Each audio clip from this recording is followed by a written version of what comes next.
aí primeiro a participação aí, o professor Dr. Cláudio Soares ter aceitado o convite para nós fazermos essa conversa aí sobre a questão portuária e marítima no Brasil, a temática da regulação, das atividades econômicas, a discussão sobre a reforma portuária, a desestatização, né? Então, nós vamos ter a seguinte dinâmica. Eu vou fazer a apresentação do professor Cláudio e, na sequência, eu vou fazer uma pergunta para ele e ele vai responder e vai fazer outra pergunta para mim. Tá? E depois nós vamos ficar durante 3 perguntas e depois nós vamos verificar a oportunidade de receber as perguntas aqui do pessoal que está participando. Tá? Então, sejam bem-vindos. Essa é uma atividade do Programa de Mestrado e Doutorado em Ciência Jurídica da Univale, que já funciona há 25 anos aqui em Santa Catarina, né? E tem o programa de mestrado e doutorado em ciência jurídica mais internacionalizado no Brasil. Nós temos vários convênios de dupla titulação, né? Com a Universidade de Perugia, na Itália, a Universidade de Delaware, nos Estados Unidos, a professora Ana Lúcia Cojani é doutoranda e ela faz essa dupla titulação com os Estados Unidos, e Universidade do Minho, Universidade de Alicante, Caldas, na Colômbia, são 6 programas. E aí eu vou apresentar, então, o currículo do professor Cláudio Soares. E, na sequência, queria agradecer muito a presença do Cláudio e de todos aí, 17 integrantes aí do grupo que estão participando. Então, o Cláudio Soares, ele tem 35 anos de atuação no sistema portuário, iniciando a carreira nas obras de construção do Porto de Itaguaí, no Rio de Janeiro, sendo assessor técnico de várias diretorias da Companhia Docas do Rio de Janeiro. Ele é graduado em Engenharia Elétrica, com extensão em Análise de Sistemas pela PUC do Rio de Janeiro, onde eu fiz o meu mestrado em Direito Constitucional, e foi responsável pelo processo de Science da rede de computadores da Companhia Docas do Rio de Janeiro, e criador do domínio portosrio.gov.br na década de 90. Ele é especialista em planejamento portuário pela Universidade de São Inácio de Antuérpia, junto ao Porto, estagiou na operadora Nordnetel Stevedoring. Também especialista em projetos portuários pela Universidade de New Orleans, Louisiana, Estados Unidos, mestre em transporte internacional pela Cardiff University, no Reino Unido, e é consultor independente, líder de projeto de instalações portuárias privadas Greenfield, foi superintendente comercial da Companhia Docas do Rio de Janeiro, respondendo pela análise de estudo de viabilidade técnica, econômica e ambiental, o famoso EVTE-A de projetos portuários Brownfield. E também é doutor em planejamento pela COP, Universidade Federal do Rio de Janeiro, e pesquisador visitante da Cardiff University. E trabalhou junto aos postos de Liverpool e Felixstowe, no Reino Unido. Líder da equipe do setor portuário no Centro de Excelência em Engenharia de Transporte da Centran, numa parceria entre o antigo Ministério do Transporte e o Ministério da Defesa, para o desenvolvimento do primeiro Plano Nacional de Logística de Transporte, PNLT, que compreendia a gestão, desempenho operacional e desembaraço de cargas. Diretor de Planejamento e Relações Comerciais da Companhia Docas do Rio, respondeu pela condução do planejamento estratégico do orçamento da Companhia Docas, gerente de autorização de instalações portuárias na ANTAC, trabalhou com TUPS, a modernização do porto, junto à Secretaria de Porto e Patrimônio da União, em ANTAC, gerente de estudos da ANTAC, onde fez um belo trabalho, com um artigo publicado no Journal Traffic and Transportation Engineering, em referência à previsão da capacidade do nosso parque de terminais de contêineres. E é membro da equipe de tradutores para a língua portuguesa do livro Maritime Economics, de Martin Topford, que é talvez o melhor livro sobre economia do transporte marítimo. Ele foi traduzido para a língua portuguesa. Então, é esse profissional aí acadêmico, não só da academia, mas também com vivência no mercado, que eu vou ter o privilégio, então, de fazer aqui a primeira pergunta para o Cláudio. Cláudio, você escreveu recentemente um artigo que teve grande repercussão em Brasília, publicado pela agência Infra, intitulado Portos do Brasil sofrem, no início do século XX, abre aspas, síndrome das revoluções inacabadas, fecha aspas. Gostaria que você falasse, então, um pouquinho sobre essa síndrome revolucionária, que foi muito bem colocada por você. Boa noite a todo mundo. Obrigado aí, Oswaldo, pelo convite. É um prazer enorme estar aqui também. Eu adoro a área acadêmica, não é? Para você ver a minha vida. Então, é um prazer imenso estar aqui colaborando aí com o trabalho de vocês na área de mestrado e doutorado aí dessa universidade. Bem, eu vou colocar para você o seguinte. Desde a época, desde 1993, quando foi implantada a primeira lei, a melhor, na verdade, né, de marco regulatório na área portuária, você vinha caminhando, mas esse marco regulatório ele não veio a termo até o final. Então, o que aconteceu? Houve uma disruptura nele. Mas aquela época de 93, os portos estavam na mesma situação atual. Era falta de investimento, baixa performance, né? E uma desarrumação administrativa por causa da extinção da antiga Portobras.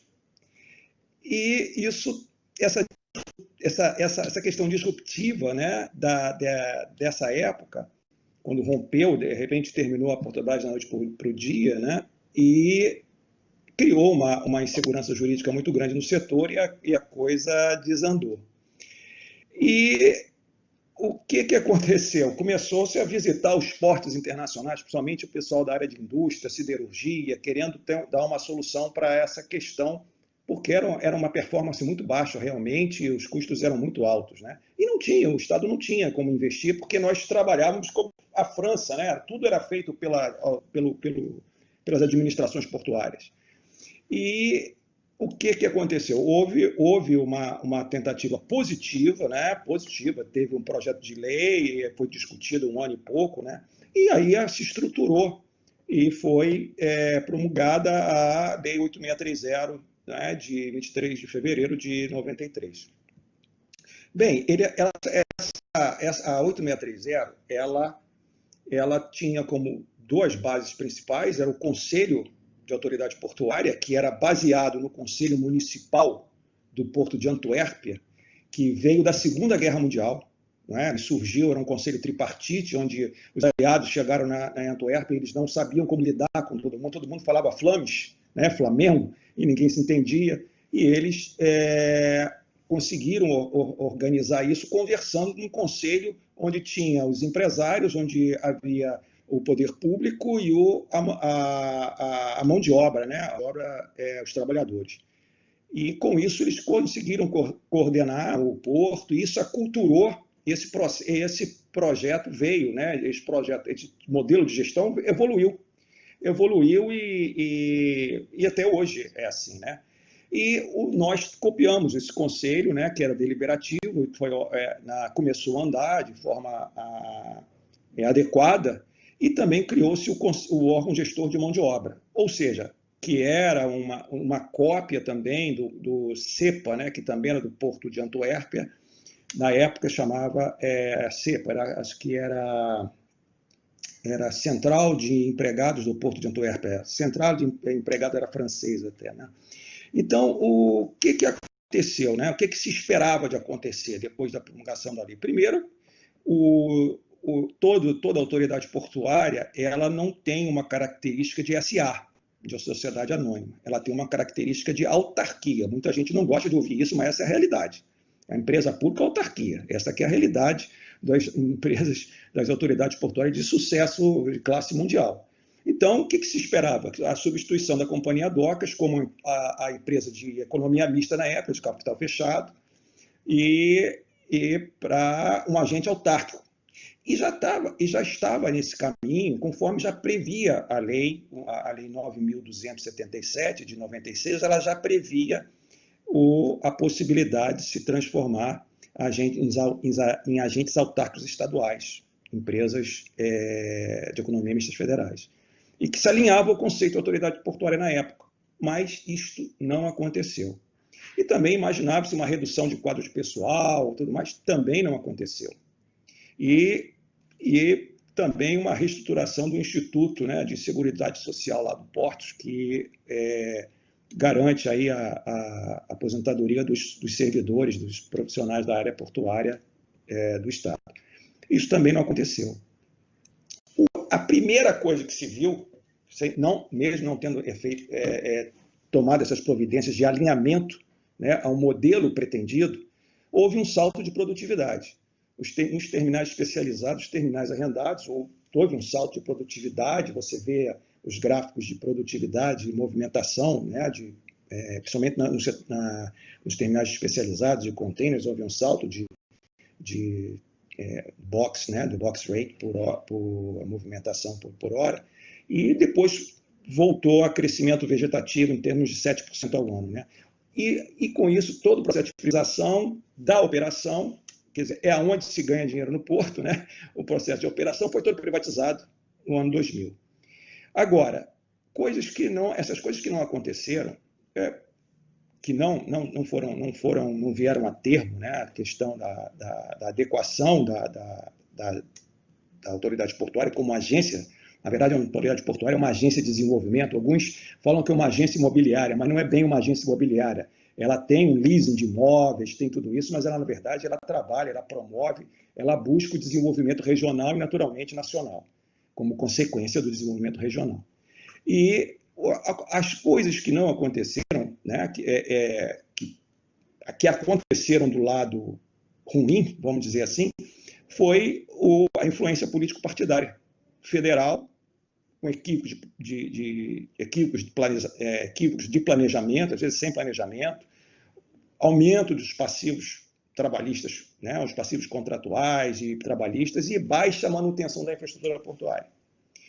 Aí se passou 9 anos, né, depois de 9 anos da 8630, com atividade portuária crescente, principalmente nos terminais de uso privado, mas é bom lembrar que todos os terminais de uso privado, na época, eram preponderância de carga própria, né? Todos tinham preponderância de carga própria, e como é hoje também. Depois eu até coloco isso para mostrar que nada mudou e continua no mesmo perfil. Até porque o setor, a autoridade portuária, a administração portuária, ela tem toda uma infraestrutura, alfândega, tem toda uma estrutura que facilita, né, a instalação de terminais. E não um terminal Greenfield TUP não é uma coisa que você tem mais trabalho, vamos dizer assim. E foi criada a agência reguladora, ANTAC, em 2001. Junto da agência reguladora, criaram a NTT, a Agência Nacional de Transporte Terrestre, criaram o CONIT também, que era o Conselho Nacional de Integração de Políticas de Transporte, que tem pouca efetividade, praticamente não teve grande efetividade. E aí, bom, fomos evoluindo, não é? E foi se passando o tempo e foi evoluindo a percepção de que precisava ter uma secretaria, algum órgão mais federal para poder organizar mais a questão de investimentos e tudo mais na área portuária, tendo em vista que continuava sendo muito vinculada à área federal, e aí criou-se a Secretaria de Portos, Secretaria Especial de Portos em 2007, depois se transformou em Secretaria de Portos em 2010, e em 2019 se transformou em Secretaria Nacional de Transportes, de Portos e Transporte Aquaviário. Bom, e, enfim, chegamos no século XXI com tudo ajeitado. Nessa primeira década, a grande discussão era a relação dos terminais de uso privado, os TUPs que não poderiam movimentar carga própria, né? Só poderiam preponderantemente carga própria, e isso criou uma grande discussão no setor que precisava resolver isso. Porque tinha um decreto 6620 que ele regulamentava a Lei 8630, esse decreto regulamentava, e ele exigia preponderância de carga própria para você receber outorga de autorização para ter terminal de uso privado. Era a grande diferença do modelo de negócio. O modelo de negócio da autoridade portuária tinha que pagar o órgão gestor de mão de obra, tinha tinha que pagar down payment, né, para projetos, tinha que pagar uma performance mínima, né, a área, inclusive, para a autoridade portuária e um valor sobre a movimentação. Então, havia uma simetria regulatória entre os dois, era por isso que estavam os dois realmente sendo tratados de forma diferente. Mas já haviam projetos privados que eram como Itapoá, Porto Navi, Cotegipe, Embraport, que hoje é DP World, eram projetos privados e já pensando em terminal de contêineres. Então, que em 2012, o Tribunal de Contas da União, mesmo com a aprovação da ANTAC desses terminais, ele condenou essa aprovação. Mas em 2013, todos esperavam o quê? Olha, era simplesmente ou você modifica o decreto, ou você termina com o decreto. Era impensável fazer uma mudança do marco regulatório da Lei 8630, que estava tão bem alinhado. Mas não foi o que aconteceu. Não foi o que aconteceu e houve o que se percebe claramente, né, que você vai falar no governo, mas o governo é feito de pessoas, né? Todos é feito de pessoas. E havia um gap muito grande dentro do governo federal de especialistas da área portuária. Né? Os principais especialistas estavam na ponta do sistema, porque a Portobras foi extinta, várias pessoas saíram. O que mais se tinha era engenheiros de projeto, não na discussão econômica do setor. Então, é claro, né, inclusive o Tribunal de Contas da União, agora recentemente numa auditoria, né, num relatório de auditoria que eles fizeram, foi muito curioso que eles colocaram que era importante centralizar porque ela dava oportunidade de entender o sistema. Então, a centralização foi por causa do desconhecimento do governo sobre o sistema. É uma coisa impressionante, né? Quer dizer, o governo central não conhecia o sistema e ele centralizou. E eu vou te dizer o seguinte, eu pessoalmente, na época, eu lidava com projetos de investimento de 3 bilhões de reais. De acordo com a BTP, haviam projetos de 40 bilhões de reais em torno de 10 anos. Isso dentro, projeto dentro do polígono das administrações portuárias públicas. Ou seja, hoje o governo comemora 6 bilhões de investimento, e na época era 40 bilhões de investimento dentro da área pública. Isso tudo deu um halt, parou, porque aconteceu aí a discussão da medida provisória 595, tudo foi suspenso, o edital suspenso, tudo suspenso, parou-se o sistema para centralizar. Bom, e o curioso é o seguinte, se você for verificar a evolução, por isso é que está aí já a questão da síndrome das revoluções inacabadas, que você vê que a 8630 lá não terminou, já fizeram outra. Por que ela não terminou? Porque ela não foi a termo até o final. Se ela não terminou, já alteraram para outra. Isso que é por isso o início do século XXI, a origem, né, do título. E você olha que a 12815 ela é extremamente semelhante a um decreto 6.166 de 1943 que criou o DNPRC, Departamento Nacional de Portos, Rios e Canais, onde colocava os portos brasileiros praticamente como meros distritos fiscais. Eram meros tocadores de obra. Ou seja, a queixa era que, olha, os portos descentralizados não sabem gerir. Precisamos centralizar. Ou seja, de outra visão, os portos descentralizados, os portos em si, eles não estão acéfalos. Não vamos dar cérebros para eles, não. Vamos centralizar, deixar eles sem cérebros. E depois a gente tenta descentralizar. Foi algo que já era inusitado na época. Já era inusitado na época e continua sendo. Inclusive, o relatório do Tribunal de Contas da União, agora, desse mês de abril, diz que nós estamos na contramão. Quer dizer, nós estamos na contramão do mundo desde 2013. né? E o que o relatório do Tribunal de Contas da União colocou é o que nós já falamos há 20 anos. Não tem nenhuma novidade. Bom, esse processo todo de centralização foi muito prejudicial, porque o sistema monolítico, trabalhando, você da área de shipping sabe muito bem disso, o sistema é dinâmico, e você tem um sistema monolítico para tratar com isso. É claro que não vai dar certo. E essa pressão toda de precisando ser dinâmico, haver flexibilidade de contrato, de várias coisas, começou essa pressão, surgiu uma portaria, preciso até delegar os portos, né? Surgiu uma portaria 574 de 2018, aonde ele dava possibilidade de autonomia, né, às autoridades portuárias, desde que elas atendessem um índice de gestão, da autoridade que era IGAP, Índice de Gestão de Autoridade Portuária. Mas hoje só tem esse índice de gestão Paranaguá e Antonina. O resto não tem, né? E aí tentaram novamente amenizar esse ambiente de centralização com a portaria do ano passado do MINFRA de 530, onde buscou acelerar a análise dos investimentos de infraestrutura portuária e as análises das renovações, né?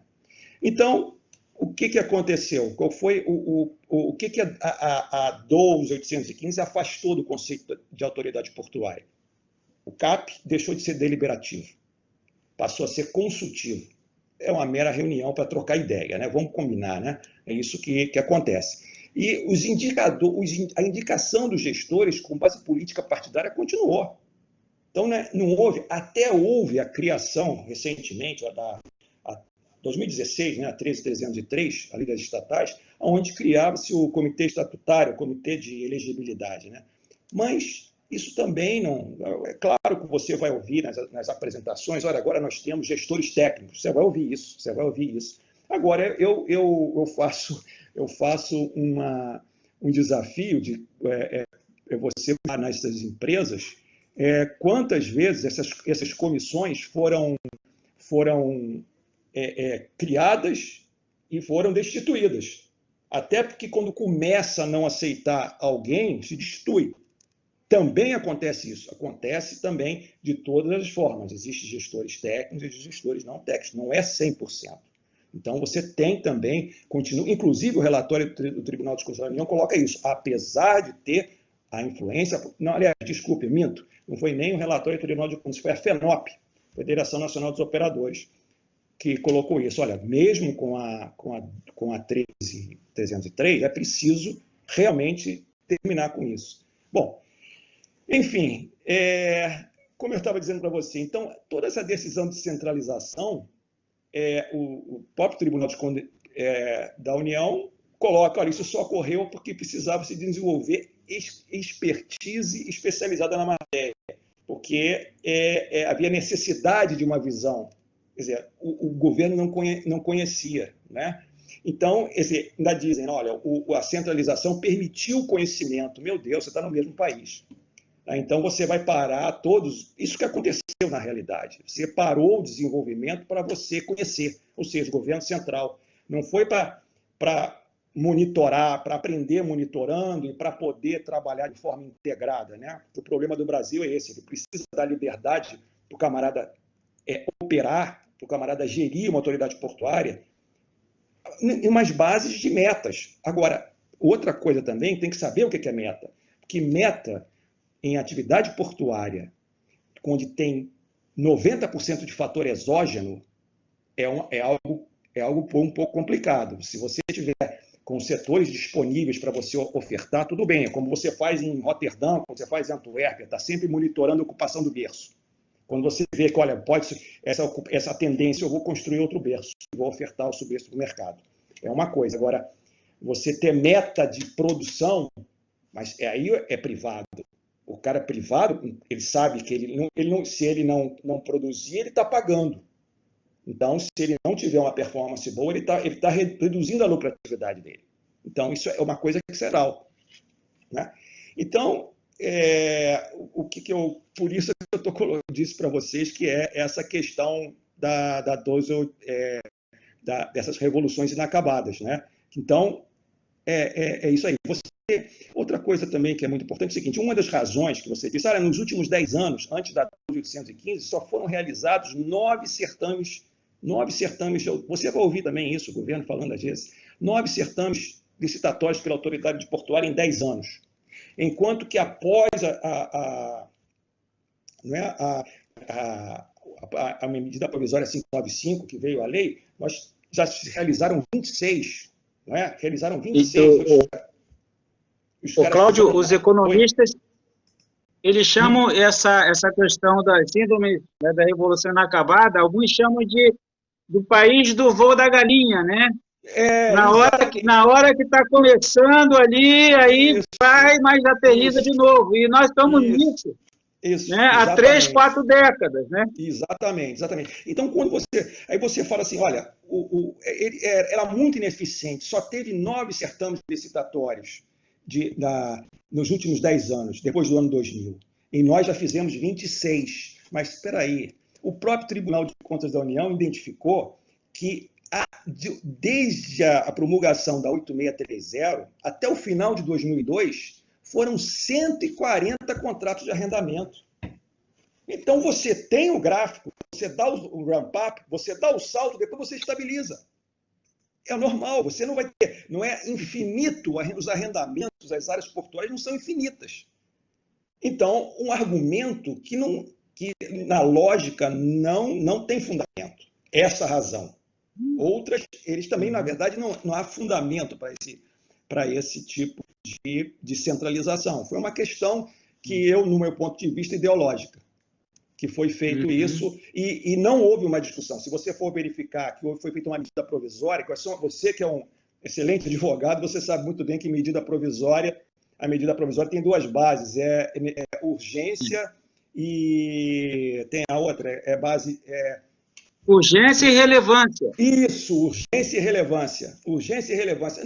Mas isso é muito solto para o executivo, né? Muita discricionariedade, né? Pois é. Então não havia necessidade de uma medida provisória. E a discussão foi atropelando. Eu participei de várias discussões. Foi atropelando e foi feito. Foi feito e acabou. É isso que está aí. Então, é por isso que era a síndrome da... Só para, antes de você me perguntar, quando eu participava de debates com colegas da França, de outros países, para discutir legislação portuária, eles diziam que a nossa legislação, se não fosse a melhor do mundo, como Código de Defesa do Consumidor, a Lei 8.630, né? Que foi a lei mais debatida, o projeto mais debatido no Congresso depois da Constituição de 88. Quase 2 anos de discussão com o sindicato. Isso. Quer dizer, antes de completá-la, 20 anos, vem uma medida provisória, como você bem colocou, quando ela está começando a fazer um voo, aí, medida provisória, revolução inacabada, voo da galinha. Por aí. Por aí. É isso aí. Mas, olha, Oswaldo, eu vou te dizer, bom, eu tô vendo aqui, rapaz, o seu... eu queria ver agora as perguntas. Tá, eu vou te fazer a seguinte pergunta. Eu sempre leio aí os teus artigos e vejo que você é muito contundente, né, e eficaz também nas posições e no sucesso das suas inserções aí junto ao Tribunal de Contas, né, o Ministério Público, até na agência reguladora, que dá bastante dor de cabeça para eles. Explica, por favor, um pouco da sua trajetória. O que motivou você da área de shipping, navegação, profissional focado, se dedicar a estudar a regulação e acabar na academia e na advocacia? Isso é uma história de quase 40 anos. Eu sou antigo, né? Já estou há quase 40 anos no setor, né? E eu costumo dizer para os meus alunos e clientes que eu fui recepcionado pela Constituição de 88, mas eu a vi poucas vezes aplicada no setor.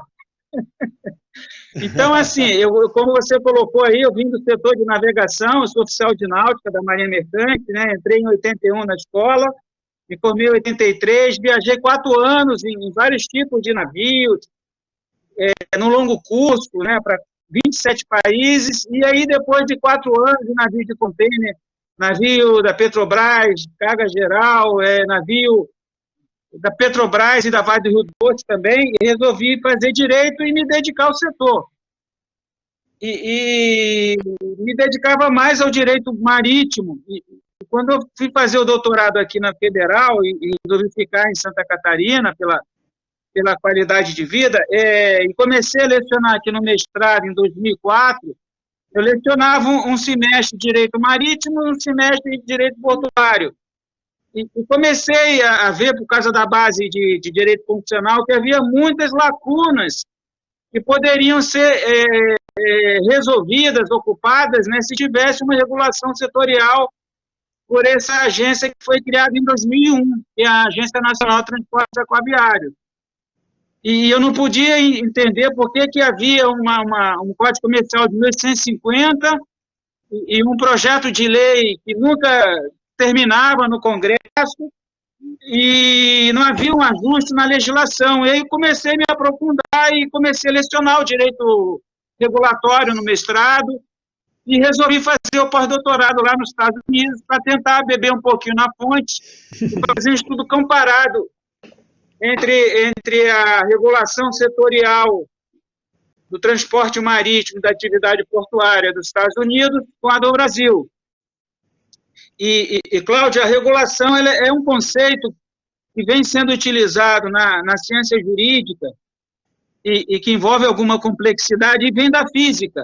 Então, é uma forma de intervenção do Estado que foi criado lá após a crise de 29 nos Estados Unidos, com a Bolsa de Nova York, tendo aquela problemática toda, e aí o Congresso norte-americano, junto com o Executivo, criaram um grupo de trabalho para tentar identificar quais foram as causas que provocaram aquela crise econômica, e descobriram que aquilo ali foi uma falha de governo, que não havia uma agência reguladora que procurasse equilibrar e regular, né, apontar um norte, porque o mercado sozinho ele não sabe, né, ele não se autorregula. Acreditar, né, é como acreditar em uma história do Chapeuzinho Vermelho, né?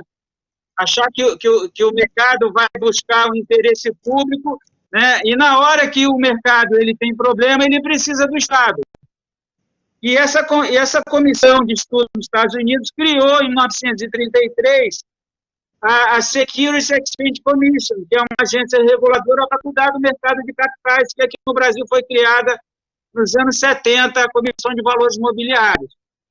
Só que, com a eleição do Franklin Delano Roosevelt, houve uma criação de muitas agências reguladoras, justamente, né, seguindo a linha um pouco keynesiana, de intervenção do Estado no domínio econômico para apontar, equilibrar o interesse do investidor com o interesse do usuário e o norte que as políticas de Estado devem dar para a economia, para os agentes econômicos.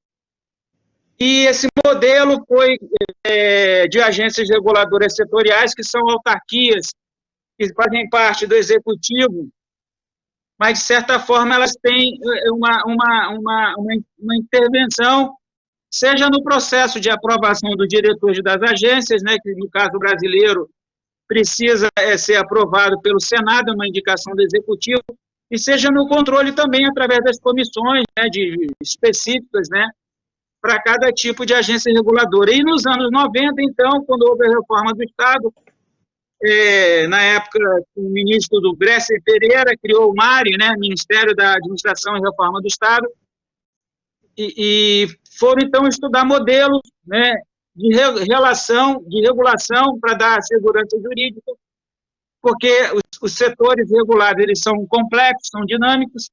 Então, foi criada, então, a primeira agência reguladora nacional, a ANEEL, em 1996, para regular a energia elétrica. E aí depois vieram várias agências, hoje temos mais de 70 agências reguladoras no Brasil, agências nacionais, como no caso da ANTAC, né, que cuida do transporte aquaviário, da atividade portuária. Então, a regulação hoje ela está em todos os campos da nossa vida.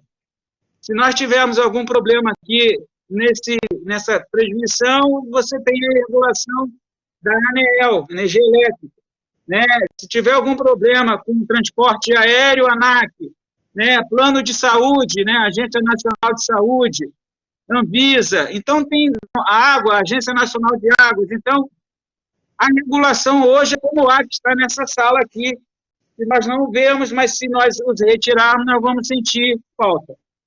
E a partir daí, então, comecei a orientar alunos, tentar trazê-los para estudar esse fenômeno, porque muita gente acha que regular é fácil, não é fácil, né? Você tem o tripé, você tem o governo, que no caso, no nosso setor aí, é o Ministério da Infraestrutura.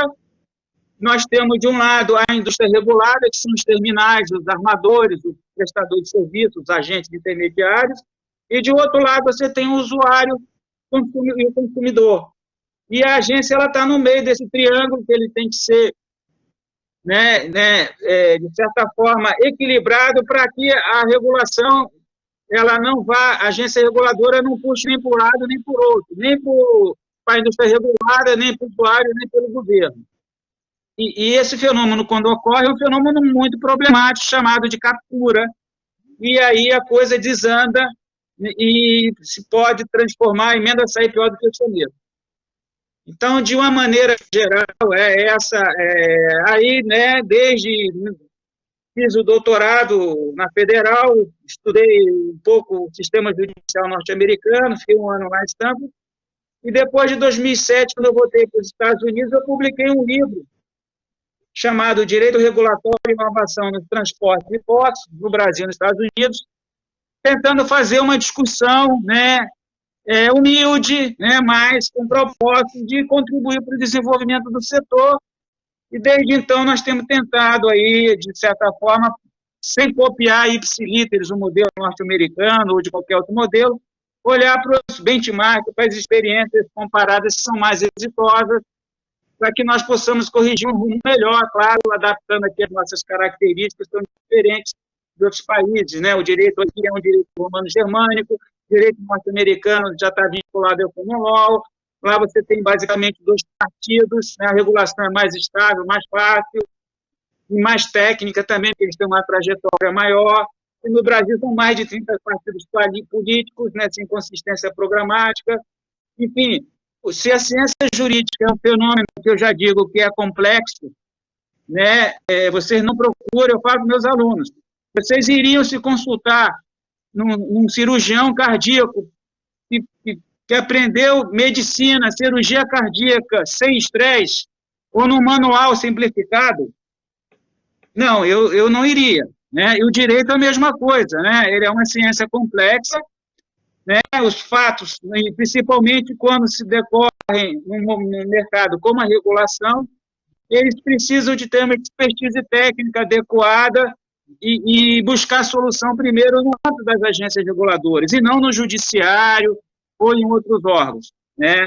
E tem havido muito isso, isso é um problema, essa judicialização excessiva, ela distorce a regulação, mas, de qualquer forma, nós temos que exportar e valorizar as agências reguladoras, né? No nosso caso aqui, nós estamos falando da ANTAC, e daquelas agências estaduais também, que são multissetoriais, que têm algum tipo de convênio de atuação para cooperação e descentralização com a Agência Reguladora Nacional. Né? E a Agência Reguladora Nacional, como o próprio nome diz, ela regula o que ela faz de normativos, né? Vale para os entes da federação, né, para a União Federal, para os estados, municípios e Distrito Federal. Isso para qualquer agência nacional. Então, de maneira introdutória, seria isso, né? E aí, Cláudio, eu queria, então, fazer aqui a segunda pergunta, seguindo um pouco aí na linha da tua bela aula aí, com relação à resposta da primeira pergunta. Você poderia falar, então, um pouco sobre os modelos de gestão, né? Porque nós estamos discutindo muito isso agora, que hoje tem sido falado na imprensa como inspiradores de um projeto de desestatização do governo em relação ao setor portuário. Poderia falar um pouquinho sobre isso? Sim, sim. Está me ouvindo bem? Sim, estamos ouvindo. Ok. Bom, primeiro você escuta falar bem da Austrália e falar da Inglaterra, né?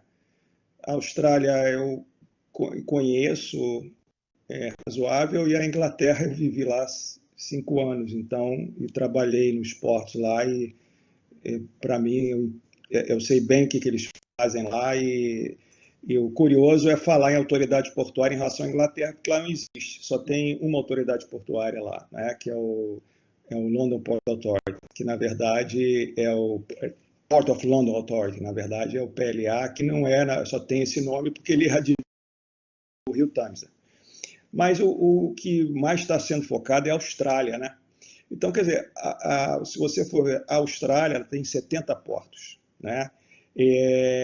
Tem portos que têm misto de concessão de consórcios e associações empresariais, eles não são todos, tem 4 marcos regulatórios a Austrália, tem 7 jurisdições portuárias específicas, que eles chamam de New South Wales, tem Queensland, tem Tasmânia, Victoria, outros, né? E esses 4, e mais outros, não me lembro. E tem um marco chamado o State Owned Corporation Act, de 1989, que é igualzinho ao modelo Landlord, é o modelo Landlord que prevalece na Europa e que nós pretendíamos tê-lo, né, que na verdade não o temos, porque não completou. E tem o Port and Maritime Administration Act de 1995, que é para corporações privadas que operam na área portuária na região de New South Wales. Tem o terceiro, que é o Port Authority Act de 1999, que trabalha também com corporações privadas na Western Australia, na região de Western Australia. E tem um quarto modelo, que é o que eles chamam de Peak Organization, ou Peak Body, que inclui portos de propriedade de governo, alguns pequenos portos e alguns portos privados, tipo TUPs, que fazem um pool são muito pequenos e fazem um pool com dragagem, com todo esse processo de manutenção de infraestrutura, né, que estão incluídos na gestão desses portos como um modelo de autoridade portuária. São grupos de interesses específicos, como indústria, exportadores, associações comerciais. São um modelo bem específico de portos, são portos pequenos que eles fizeram. Então, tem 4, ou seja, tem 4 marcos regulatórios ali. Tem modelos regulatórios. E a coisa em comum para todos é a manutenção de acesso aquaviário nesses portos, é a responsabilidade dessas autoridades portuárias que mantêm serviços de contrato de dragagem, de balizamento, e tem que ter a aprovação do governo. Aí essa tem que ter a aprovação do governo central com uma linha de um plano nacional de dragagem. Mas todos eles têm obrigação e contratam quem quiser. Naturalmente, claro que tender, né, com tender para quem é licitação pública, para quem do modelo de landlord. Então, quando você fala Austrália, a impressão que dá é que não é nada disso, é tudo privado, não. Né? E os problemas que eles estão tendo lá, né? Claro que, até já ouvi falar isso, que um dos problemas maiores que eles tiveram lá foi o salto de preço, né? Que é o privado pressionando outro privado. Imagina o que dá para o usuário. Então, o ano passado, né, os embarcadores, os transportadores, né, fizeram uma campanha, quase que um bloqueio em alguns portos, acho que de Melbourne, por causa das altas taxas portuárias cobradas pelos consórcios privados, né, que são taxas de permanência dos terminais foram altas. E os agentes marítimos reclamando da infraestrutura que deu um salto de 60%. Né, ou seja, é uma demanda brutal para o retorno, né, porque a iniciativa privada ela quer retorno dos acionistas, ela quer o retorno financeiro de curto prazo. Né? E os operadores portuários vão se submeter a esse consórcio privado, de uma gestão privada de uma autoridade portuária. Né? E a autoridade portuária ela busca o desejado dos acionistas, que eles querem retorno. E o outro vai ser pressionado por esse retorno. E aí tem uma sequência nisso. Bom, esse é o cenário que não é um cenário feliz. Não é um cenário feliz. Eu não sei por que estão falando tanto nesse cenário da Austrália, por que esse tipo de ideia. Né? Por isso que eu acho que é uma radicalização de algo que também nem completou totalmente. Você tem solução, né? Não tem solução, mas não assim, dessa forma. Acaba não saindo nenhuma nem outra. E na Grã-Bretanha, quer dizer, é como eu tinha dito, no Reino Unido não tem autoridade portuária lá. O único corpo governamental que tem lá intitulado de autoridade portuária é o Port of London Authority, o PLA, que é administrado pela Prefeitura de Londres, recebe o título de autoridade portuária porque cuida do Thames, né, os 155 quilômetros do Thames lá, como eu disse. E o PLA, ele não recebe nada do governo, é totalmente autofinanciado, porque ele cobra tudo, taxa de conservação, praticagem, rebocadores, tudo que tem no trabalho no Rio Thames, né, licença, meio ambiente, serviço, tudo é para ele, tudo ele é.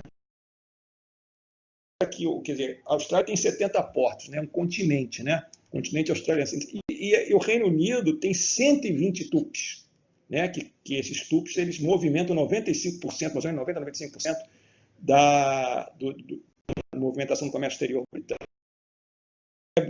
Só que isso não é espalhado. 95% eles movimentam, mas esses 90% é concentrado em 20 portos. Em 20 portos, tudo bem concentrado. E desde a reforma da Margaret Thatcher, que surgiram, foi dividido, né? Tem duas associações que gerenciam esses portos, que é a BPA, que é a British Port Association, e tem aqui dos grandes portos mesmo, que é o United Kingdom Major Port Groups. Os dois, um foi fundado em 92, outro foi fundado em 93. O BPA, que é o menor, tem 100 membros, tem em torno de 100 membros, e o KMPG, que é o United Kingdom Major Port Group, também fundado em 93, só tem 9 membros, né?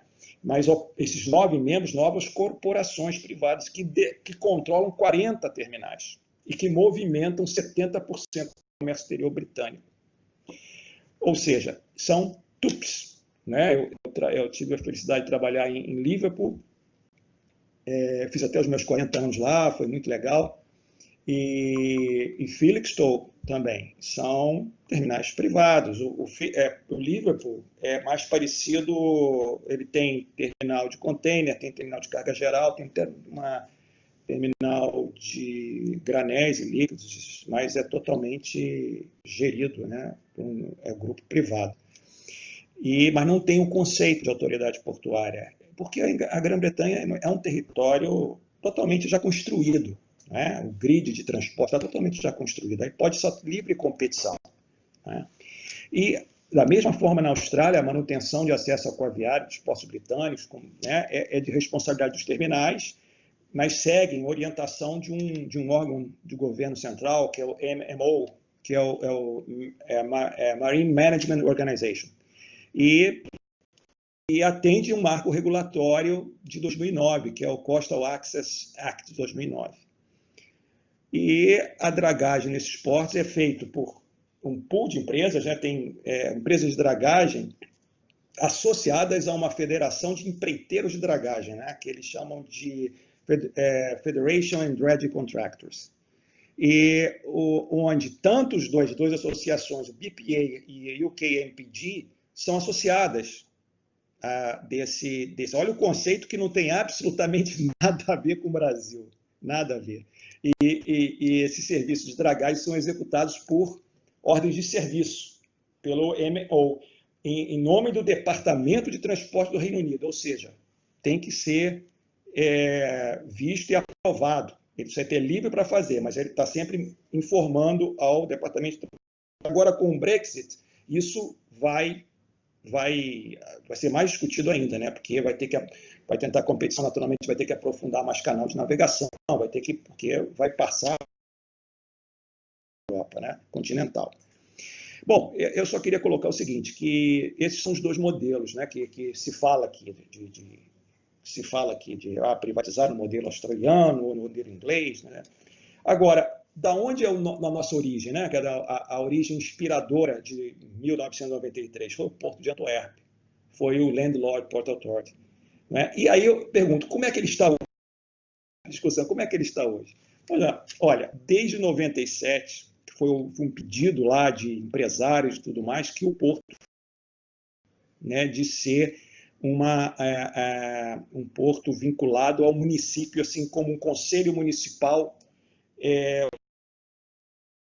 era renovado de 6 em 6 anos por causa das eleições. E aí a competição global deu mais pressão ao porto, né? Que ele começou, para quem é importante entender, que os portos de economia mais madura, eles começaram de competição intraporto, né, entre os próprios terminais, no mesmo porto, e depois passaram a se unir e passar entre porto. Agora eles competem globalmente. Né? Então a pressão, provavelmente, China e outras coisas, e Roterdã. Para quem, curiosidade também histórica, para quem não conhece, Porto de Roterdã é o maior porto da Europa. Nós temos que agradecer ao vice, que é Antuérpia, porque na Segunda Guerra Mundial, Antuérpia foi o único porto não bombardeado tanto pelos aliados como pelos alemães. Na hora da reconstrução, do Plano Marshall, da reconstrução europeia, o porto de Roterdã estava arrasado, não tinha como operar.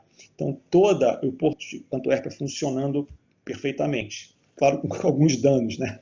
Mas toda a estrutura nova, a modernização, tudo passou pelo Porto de Antuérpia para modernizar o Porto de Roterdã. Ficou tão moderno que Roterdã ficou tão moderno que ultrapassou Antuérpia. Isso é uma história que sempre se conta lá. Né? Então, em 90, o Porto de Antuérpia passou a ser um órgão autônomo municipal, continuou sendo municipal, mas autônomo, né? Que se reportando a um conselho. E aí, indo agora pouco, em 2016, esse modelo foi aperfeiçoado e ele se transformou numa empresa pública, vinculado também ao município, mas empresa pública com um quadro de conselheiros. 6 conselheiros, que seria o conselho de administração, né? Passou a ser um conselho de administração, 6 políticos que fazem a gestão, eleitos vereadores, né? Eleitos, e 6 representantes da iniciativa privada. Cada um com... E todos os vereadores defendendo uma linha. Um é meio ambiente, o outro é mercado de trabalho, o outro... Todos eles têm uma representação, como a área empresarial também tem. Esse é o corpo de administração da comunidade portuária. São escolhidos, são CEOs, né, esses representantes empresariais, fora da atividade portuária. Ou seja, como se fosse um representante de uma associação comercial, por exemplo, muito semelhante que tem na Austrália, lá naquele Peak Organization. Ou seja, eles colocam isso para que não haja conflito de interesse dentro do Porto de Antuérpia. O presidente do Porto de Antuérpia, ele, quando é eleito conselheiros, desses 6 conselheiros, ele não assume imediatamente. Tem um ano de transição, que o CEO anterior mantenha ele, o CEO anterior tem um ano de mandato, mas junto com o outro. Mas todo o ordenamento é o anterior. E passa o bastão de forma suave, sem nada de nenhuma disruptura, ou seja, bem equilibrado. O Porto de Antuérpia não tem greve, eu acho que é 150 anos, não existe isso lá. Então, eu vi isso na prática, né? Eu vi isso lá. Como eu fiz estágio lá na antiga Nordinat, que hoje é Nord Rensinat, já se uniram as 2 operadoras, que é as Stevedore Companies. Então, a administração diária do porto é feita por um comitê executivo. Os membros são nomeados por esse conselho, não é? Também nomeados por esse conselho, dentro dos funcionários de carreira da autoridade portuária, e que detêm o status de diretores, mas eles são o dia a dia. Ou seja, o Porto de Antuérpia, ele responde pelo planejamento da manutenção do acesso aquaviário no porto, mantém um conjunto de empresas contratadas, né? Na verdade, são 2 empresas, se eu não me engano, apenas 2 empresas familiares, né, que fazem dragagem e balizamento. Olha, mas acho que são quase seculares as empresas, né? E assim funciona a questão equilibrada. Esse é o tempo. Você vê a visão que está se tendo hoje, né? E de mudança, o que se tivesse evoluído, que forma mais tranquila poderia ser efetuada, entendeu? Esses são os modelos, o que se pensa e que como nós poderíamos ter na 8630 dado a chance dos terminais de uso privado movimentar carga de terceiros sem nenhum conflito, bastava fazer alteração naquele decreto 6620. E eu te digo mais, se você for ver de 2013 para cá, a comparação de movimentação de terminais de uso privado em tonelada, né? Em tonelada eu não gosto muito de tonelada não, porque não mostra valor, né? Não mostra valor agregado. Mas em tonelada, se você ver as estatísticas em tonelada, os terminais de uso privado, eles movimentavam 64% do país em tonelada, enquanto, naturalmente, os portos públicos movimentavam em torno de 36%. Hoje, eles, depois de 12 anos depois, né, 2013, 12 anos depois, estão movimentando 67%, enquanto os portos públicos movimentam 63% anos. Poxa, o que foi isso? E se você for olhar, eu que trabalhei autorizando os terminais de uso privado, você tem lá 114 TUPs, terminais de uso privado, dos quais apenas 8 pediram HTI, habilitação de transporte internacional para longo curso. O resto tudo é monocarga, trabalhando em cabotagem ou de verticalização industrial. Não houve...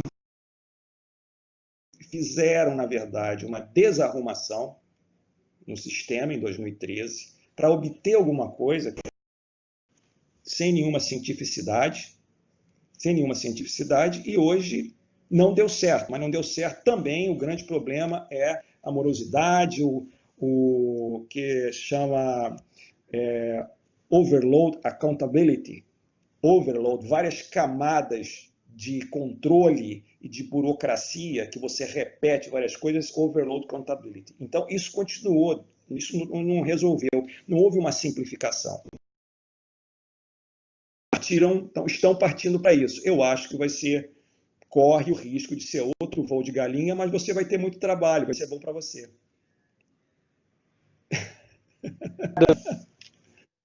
Você está me ouvindo bem? Nós vamos ter mais uma pergunta sua para mim, né? E eu para você, mas tem gente que já está perguntando aí sobre TUP. José Flávio Comanduri fez uma pergunta sobre TUP. Mas vamos aqui primeiro no nosso diálogo aqui, o Cláudio. Tá. Bom, eu queria te perguntar o seguinte, né? O que eu queria te colocar? Deixa eu ver aqui eu te digo o seguinte. Como você podia conceituar, né, a regulação da área do setor aquaviário, independente do setor marítimo e portuário? Como você poderia conceituar a regulação setorial independente no setor marítimo e portuário e falar um pouco sobre os principais problemas com foco na regulação econômica? Bom, assim, primeiro, eu já falei um pouquinho sobre a questão do conceito de regulação, mas a regulação setorial independente é um conceito que vem, e os conceitos na academia eles precisam ser bastante valorizados, o que não impede também que ao longo do tempo possa ter ajuste. Essa regulação setorial independente é justamente isso que eu coloquei um pouco antes, né? Você tem uma agência reguladora que não é uma agência de governo, é uma agência de Estado, que você tem para setores de alto capital intensivo e que requerem, né, um planejamento de médio e longo prazo, você precisa ter uma estabilidade. E a agência, assim como a Polícia Federal, como o Ministério Público, assim como a aduana, são órgãos de Estado. É diferente, né, do governo. Tanto é que os mandatos dos diretores, eles, né, pegam uma parte num governo e uma outra parte no outro governo. Então, essa agência reguladora, essa regulação setorial independente é justamente essa regulação que ela tem que se dar de maneira técnica, né? E eu tenho a regulação social, que é aquela regulação que cuida da questão do meio ambiente, da proteção da vida humana, do trabalhador, né, no caso da navegação marítima. Essa regulação social no setor de transporte marítimo, ela é feita, no caso do trabalhador marítimo, né, com bastante ênfase aí, né, da segurança da navegação, da proteção do meio ambiente, pela Autoridade Marítima, Marinha do Brasil. Mas eu tenho também a regulação econômica, que é a regulação que vai cuidar da defesa da concorrência, como você colocou aí, a questão concorrencial é muito importante. Sem ela, não há defesa do usuário, não há equilíbrio, e da segurança jurídica, dos contratos do investimento. Então, eu tenho na ordem econômica esses 3 pilares, que é a segurança jurídica, que é a proteção do retorno que seja razoável para o investidor, o serviço adequado, né, que se dá na defesa do usuário, a condição de modicidade nos preços e tarifas, a previsibilidade e eficiência, a continuidade do serviço, né, a rentabilidade, e eu tenho também a defesa da concorrência. Então, esses 3 institutos do direito, são institutos da ordem econômica, eles têm que ser observados pelo regulador setorial independente, ouvindo todos, e agora, com a edição da Lei Geral das Agências Reguladoras, Cláudio, o nível da régua, dessa tecnicidade, né, que isso foi, né, concedido pelo legislador, justamente por causa da necessidade de ter uma proteção do interesse público no setor, não há como depender do Congresso Nacional para fazer projetos de leis para acompanhar essa dinâmica da complexidade de um setor. Então, isso lá na época do New Deal, ao mesmo tempo em que o Congresso Nacional ele dava poderes para a agência do Executivo fazerem, por exemplo, funções normativas, no caso de legislar, funções de fiscalização, função de punição, função de resolução de conflito, função dialógica, que são várias funções, as principais funções que uma agência reguladora tem que ter. Quando o Executivo, o Legislativo dava esse poder de criação, ao mesmo tempo, ele, de uma certa forma, ele mantinha um controle dessas funções, porque os diretores das agências e as agências, quando elas não estão defendendo o interesse público, elas são chamadas, os diretores são chamados para depor nas comissões e prestar contas. Então, o Congresso Nacional ele serve também como uma espécie de órgão de controle, né, já que ele delegou poder legislativo para essas agências. Então, ele cedeu o poder e ele tem o direito, né, de exigir que esse poder ele seja, né, defenda o interesse público naquele setor que é complexo. Então, de uma maneira geral, a regulação setorial independente, então, tem que ter essa independência para evitar justamente aí uma ascensão de determinado setor, e aí não pode ser o governo, não pode ser a indústria regulada, que é bem mais organizada do que os usuários, e não pode ser também o usuário. Então, o regulador ele tem que navegar nesse triângulo, né, buscando equilíbrio de interesses e vendo lá na frente, né, a efetividade, né, do interesse público. Problemas no caso brasileiro. Eu costumo dizer que essa implantação do modelo que se deu no Brasil é como se você tivesse colocado um motor de pólvora que é num ambiente regulado, mas a mentalidade, seja da classe política, com raras exceções, que ainda não compreenderam muito bem as funções, seja do executivo, do legislativo, e seja do setor regulado, que talvez tenha compreendido mais, principalmente os prestadores de serviços, fornecedores de produtos, e os usuários, eles não têm uma percepção de que a participação deles na produção normativa, no diálogo, na exigência também de políticas públicas, para que haja esses ajustes que devem ser feitos agora com a Lei Geral das Agências Reguladoras, né? Por exemplo, foram criados 2 institutos que já existem há mais de 20 anos em outros países, que é a análise de impacto regulatório e a análise de resultado regulatório. Quer dizer, de tempos em tempos, a agência reguladora ela tem que ver a quantidade de normas e as normas que foram editadas e para, tecnicamente, fazer ajuste. Por exemplo, eu costumo dizer que se a lei dos portos ela fosse uma resolução normativa numa agência reguladora norte-americana e o Trump quisesse revogá-la, uma medida provisória, dificilmente essa lei seria revogada lá por causa da sustentação dos AIRs, que a criaram. Assim como o Trump, quando ele foi eleito, ele quis mexer muito na regulação da EPA, que é da Agência de Proteção do Meio Ambiente. E os normativos são tão consistentes do ponto de vista metodológico e de análise de impacto regulatório que ele não conseguiu mexer nisso aí. Tá? E além da análise de impacto regulatório, que as agências agora vão ter que seguir, aí tem análise de nível 1, 2, né? Vai ser mais difícil alterar uma norma ou criar uma norma do ponto de vista da agência através de achismo, né, e de um grupo de interesse, uma pressão de grupos de interesse, vai ser mais difícil. E, além disso, tem análise de resultado regulatório. Por exemplo, ainda que o Trump, nos Estados Unidos, conseguisse mudar a lei dos portos lá e criar uma outra, depois de um certo tempo, essa nova norma que regularia a lei dos portos, ela iria ser passível, objeto de uma análise de resultado regulatório. E isso no Brasil não existe, né? Então, agora, já tem aí agências reguladoras como a Anvisa, a ANEEL, a Anatel, elas avançaram um pouquinho mais, principalmente a Anvisa, ela fez um trabalho agora de análise de impacto regulatório para fazer a alteração e uma regulação nas embalagens de alimentos, e foi um trabalho bastante interessante, com discussão técnica, e existe ainda muito juridiquês, né? Você faz uma nota técnica na agência reguladora, houve um bocado de opiniões, coloca numa audiência pública, então não tem o nível da régua ainda não está adequado.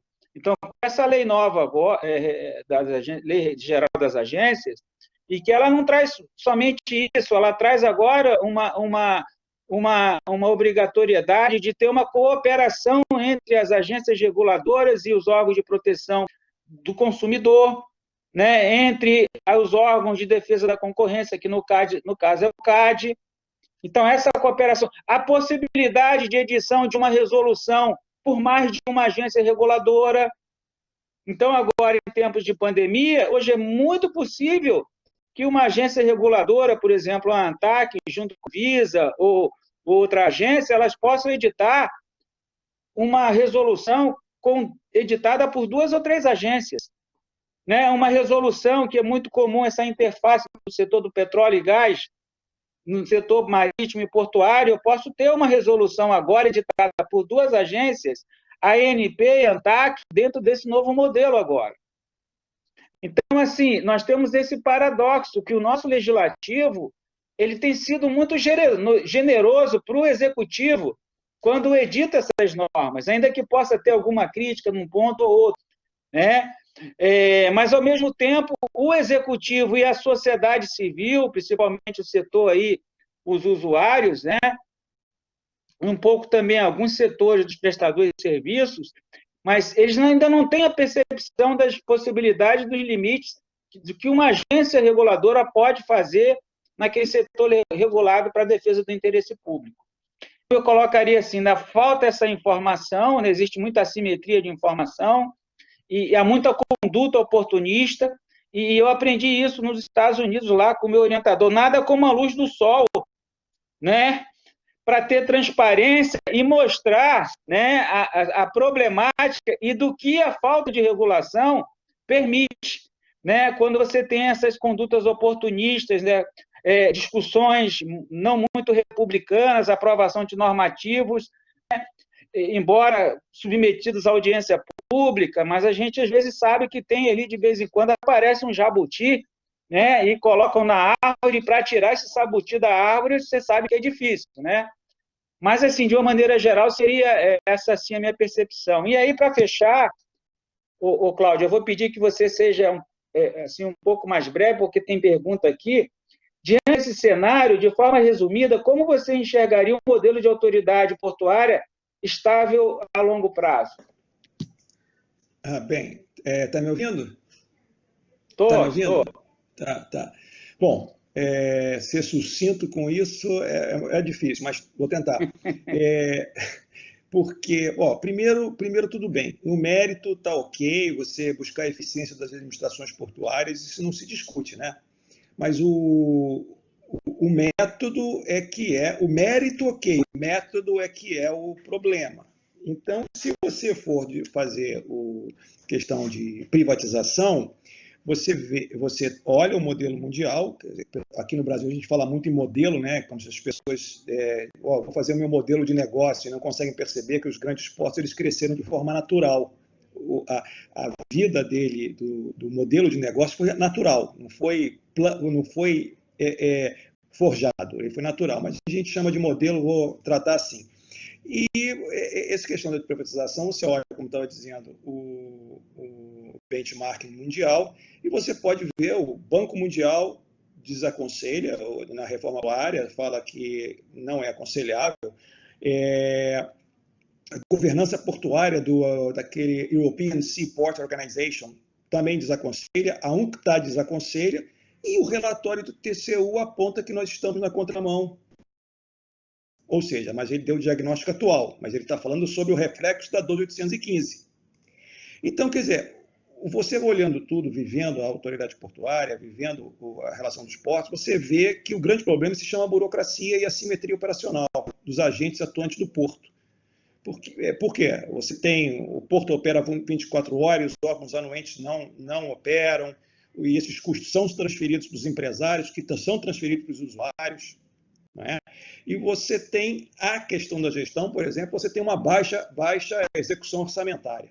Não é? Você tem uma baixa execução orçamentária que é uma mistura de efeito de burocracia, ineficiência, devido à gestão do aparelhamento político, e a falta de aporte de recursos da União. Às vezes você vai dizer, se você fizesse isso na iniciativa privada, se você não executasse o orçamento, você está nos portos nada acontece. Não, mas o momento, primeiro que é aparelhado politicamente. Então, os profissionais do setor sabem que isso não tem como evitar. E a outra, e muitas vezes, a questão da não execução orçamentária é por falta de aporte de recursos da União. Então, é uma coisa, fora isso, tem aquilo que eu já coloquei da accountability overload, que é uma sobrecarga de sobreposição de instâncias que levam a atuação descoordenada, que produz uma sistemática de ineficiência, um intricado modelo regulatório, como você já colocou aí, né, que é um gasto de energia enorme. Né? Então, você tem um problema, você também as tarifas não tem base, isso é uma verdade, né? Mas você fazer comparação de evolução tarifária de um porto junto a outros modais não parece muito adequado, porque o foco do mercado é o mercado do porto internacional, os parâmetros são diferentes, não é? E você às vezes dizer que a tarifa do porto está estagnada há tantos anos. Será que ela já não estava muito alta e por isso que ela está estagnada? Não é porque as tarifas estão evoluindo. Então, são as questões que o tempo inteiro quando você fala em privatização. Não é? Agora, eu vou só dizer o seguinte, mas tem uma notícia boa nesse negócio de Covid, né, que em termos de reduzir um pouco a burocracia. Impressionante, porque ajudou, eu tenho conversado com os agentes, com o pessoal que trabalha na frente, todo mundo está me falando, olha, ajudou muito a estabilidade do Porto Sem Papel, do Ciscarga, do Mantra, só que o Ciscarga e Mantra eles vão ser substituídos pelo CCT, né, pelo Controle de Carga e Trânsito. Quer dizer, todo mundo está dizendo, está vendo pouco retrabalho, tem maior transparência e a Receita Federal está mais flexível. Tudo por causa do vírus. Então, olha como é que as coisas podem acontecer, e não tem nenhum drama, né? Ou seja, então, se discute a privatização no porto como se fosse aumentar, provavelmente, uma eficiência. É possível acontecer a mesma coisa que aconteceu quando fez 8630. Deu aquele salto, deu aquele patamar, depois cresceu vegetativamente. Né? E depois aí tem outros reflexos aí que podem acontecer também. Agora, o que se discute de competição é a cadeia logística que compete entre si, não são os portos isoladamente. A cadeia logística está em torno do porto. E você vê, até Portugal, né, que tem uma política regional não centralizada de portos. Né? Aqui no Brasil a gente tem esse problema todo que a gente fica com um problema de centralização. E você tem questões práticas, né, que você vai vendo no dia a dia, que todo terminal é relicitado, né, que no Brasil tem, vamos relicitar o terminal. 99% dos terminais relicitados é o mesmo CNPJ que ganha. Permanece a mesma indústria. Você vai verificar santo, você vai verificar que é a mesma coisa.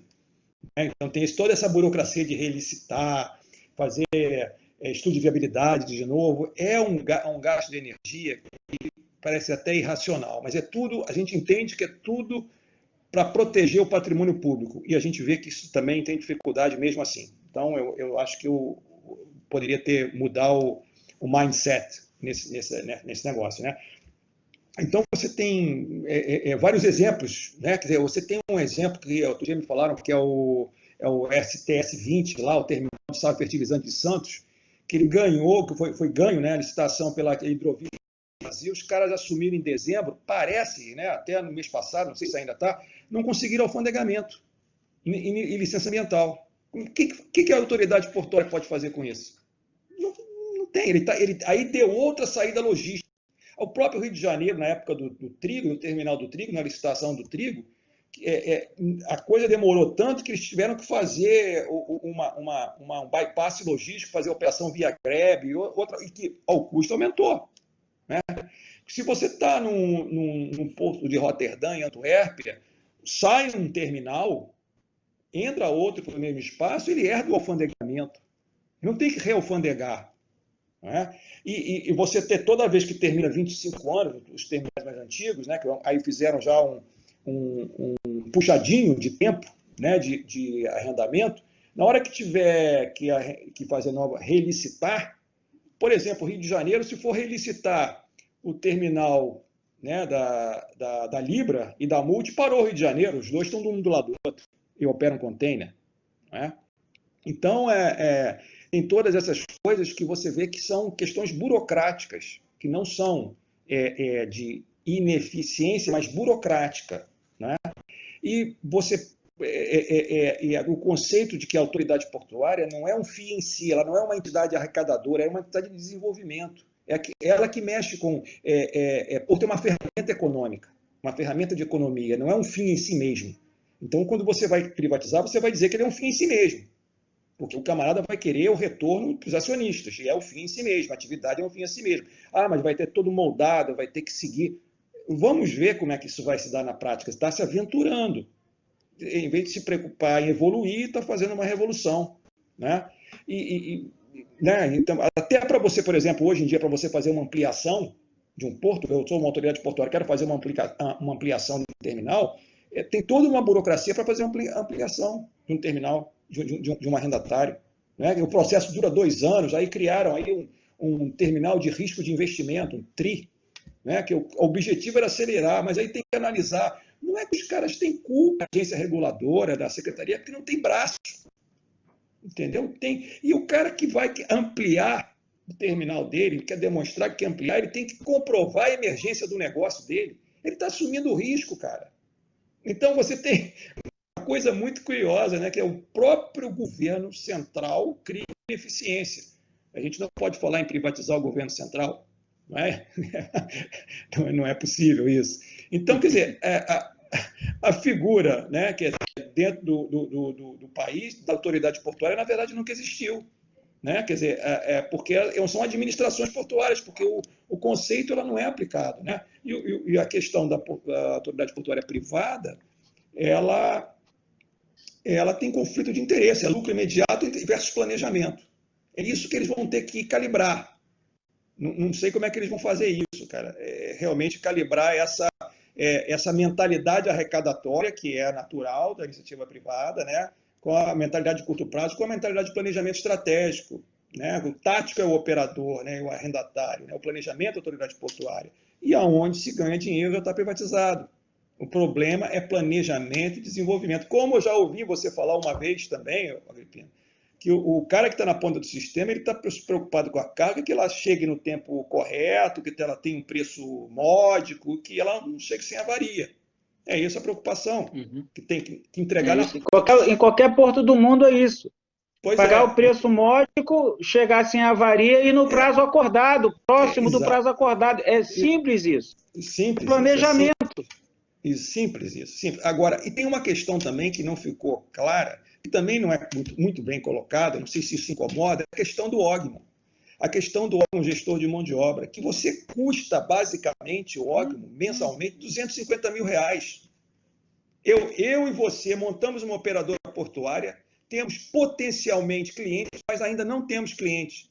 Não temos um capitalzinho de giro. Já entrou no porto, recebeu o diplomazinho de operador portuário, já tem que pegar 250 mil e pagar o órgão, independente da nossa movimentação. Isso é uma barreira econômica. Isso você não consegue ter novos entrantes. Então você não tem concorrência. Complicado.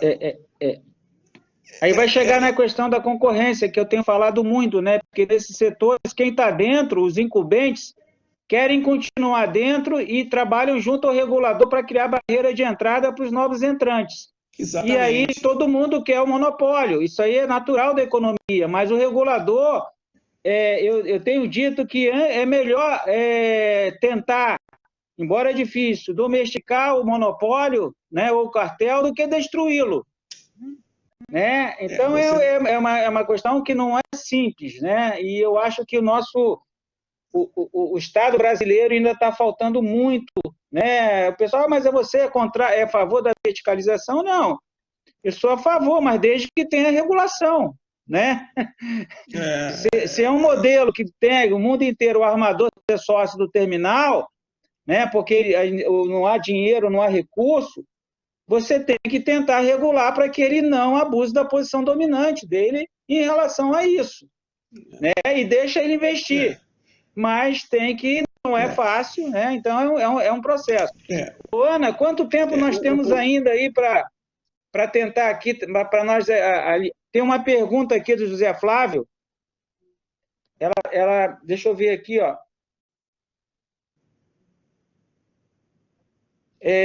Vou perguntar, então, o Cláudio, só para nós encerrarmos, tá?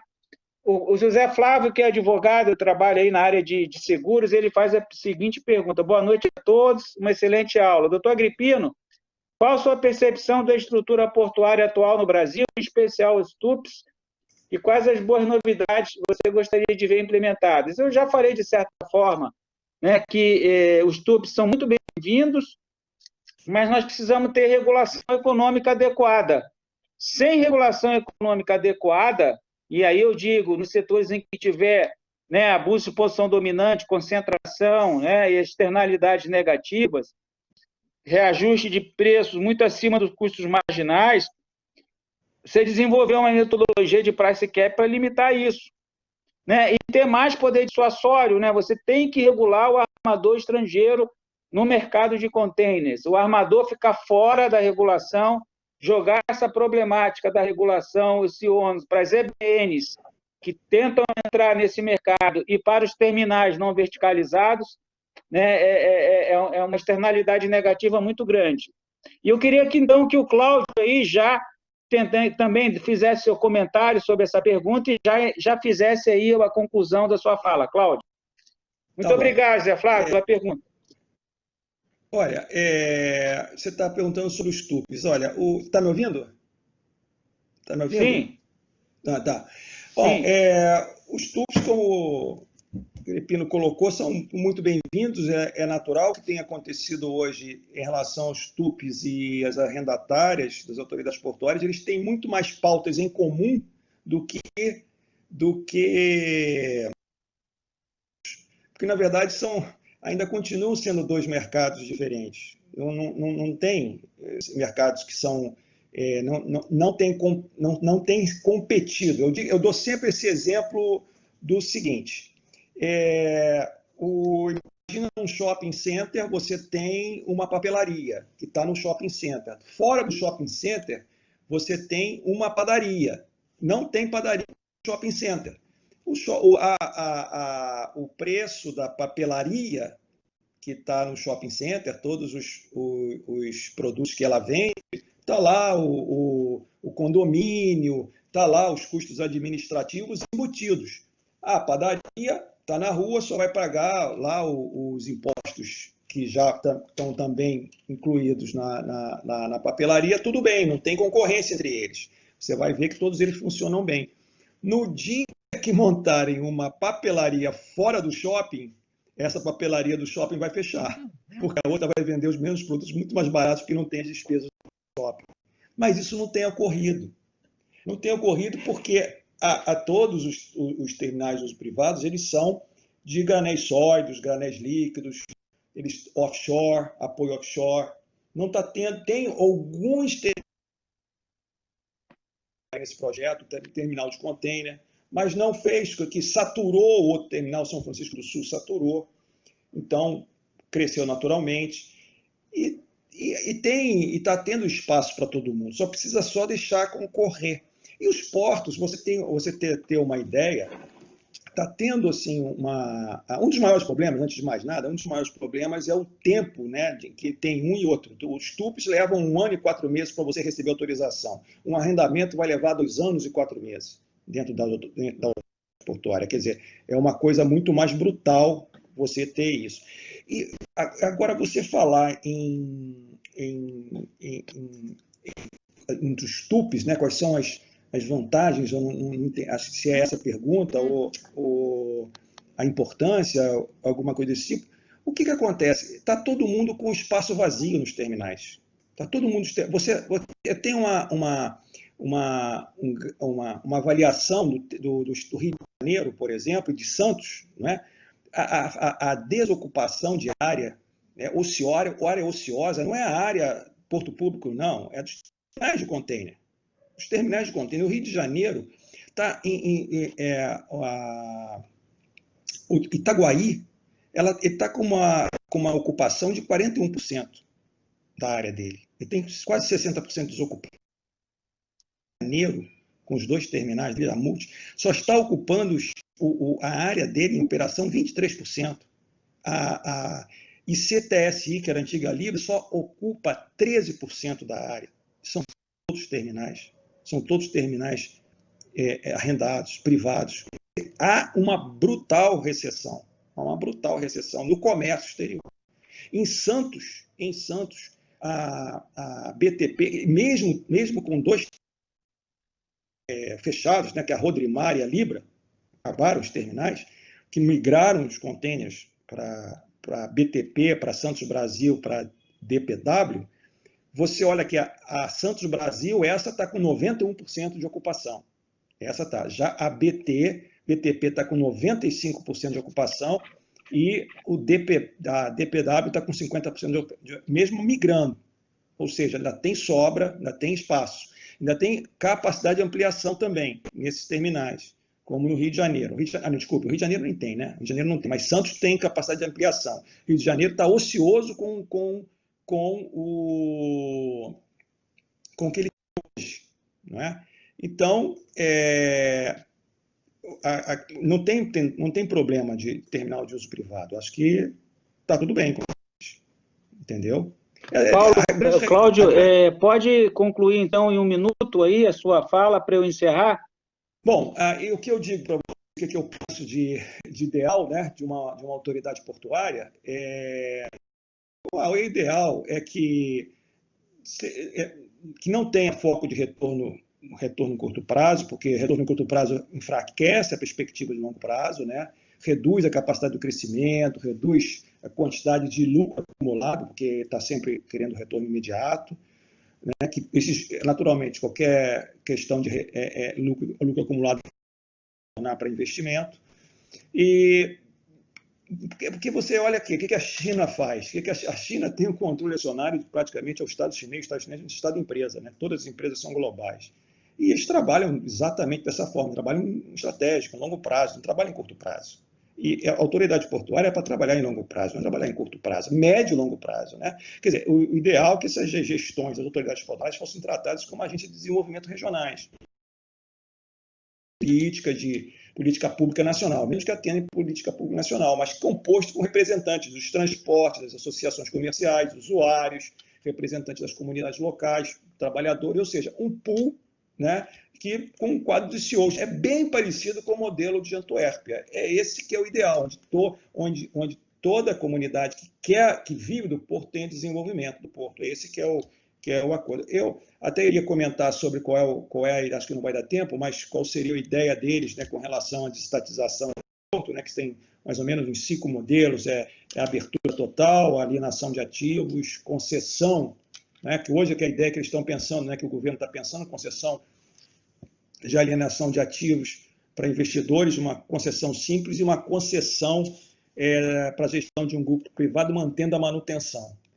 O que se está fazendo agora, só rapidamente, eu já te disse que eu penso no ideal, mas só para complementar, o que eu estou pensando que seria o ideal?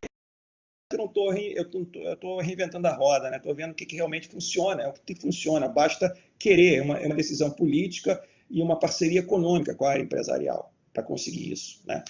E tinha que se mexer, mas já veio com essa mentalidade, não tem jeito, acho que vai fazer mesmo, não tem jeito. É igual a 2815, vai fazer, depois vai ver como é que fica.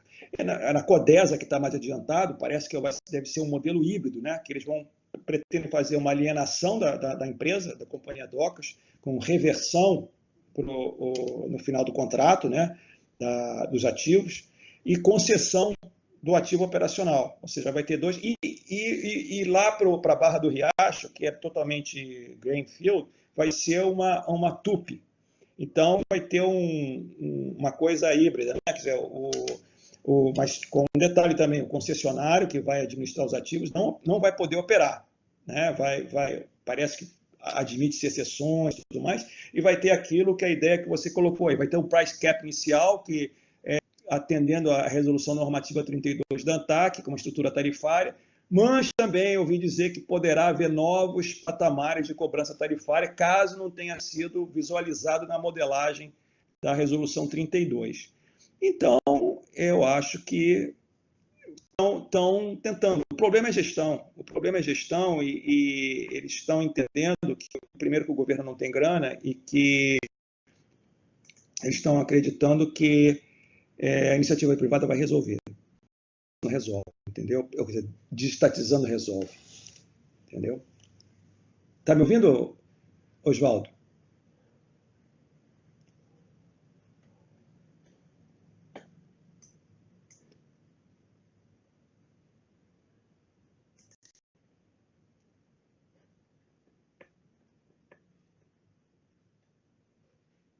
O Oswaldo caiu aí.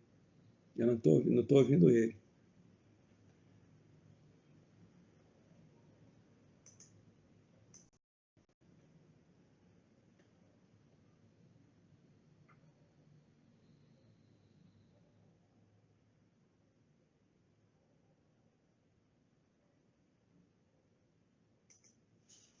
Ué, o que aconteceu? Professor Cláudio, acredito que o professor Agripino esteja reconectando. Falhou a conexão. Tá. Ele tá voltando aqui. Eu pensei que caiu. Acho que ele caiu. Não, mas ele já está retornando. Tá.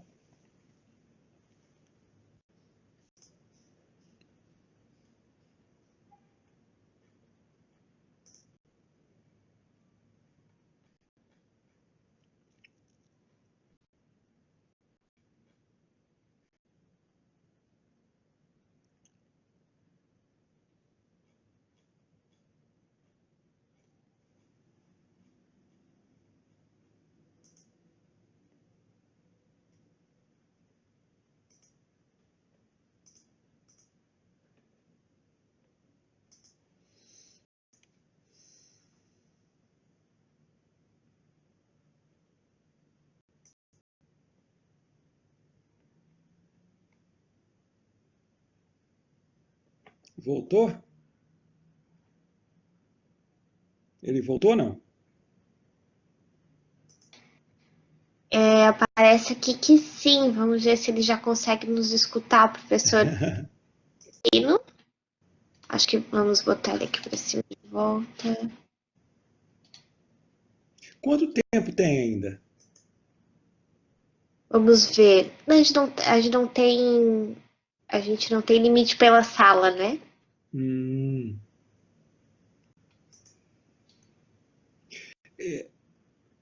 Eu acredito que agora ele vai conseguir.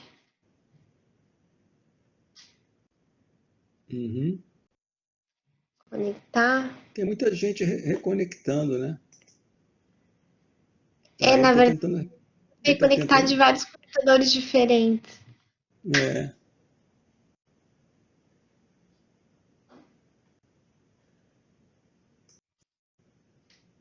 Opa, acho que ele conseguiu entrar.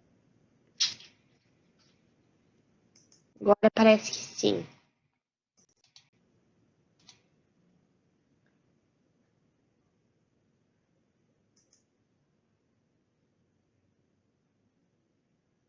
Professora Agripino, o senhor consegue nos escutar?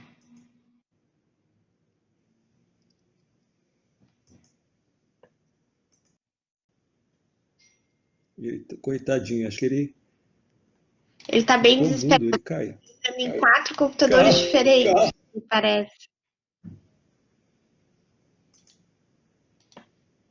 Isso acontece? Esse é problema da conexão dele lá? É problema da conexão dele lá. Acho que foi a primeira vez assim que a pessoa não consegue reconectar. Provavelmente Você tá falando da onde? eu estou em Florianópolis.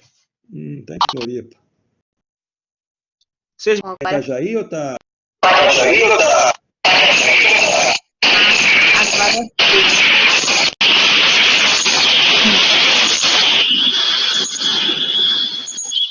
você me ouve?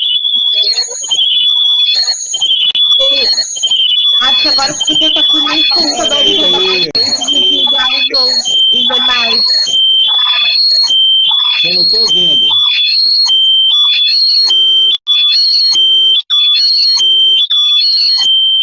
Está com uma interferência aí muito grande.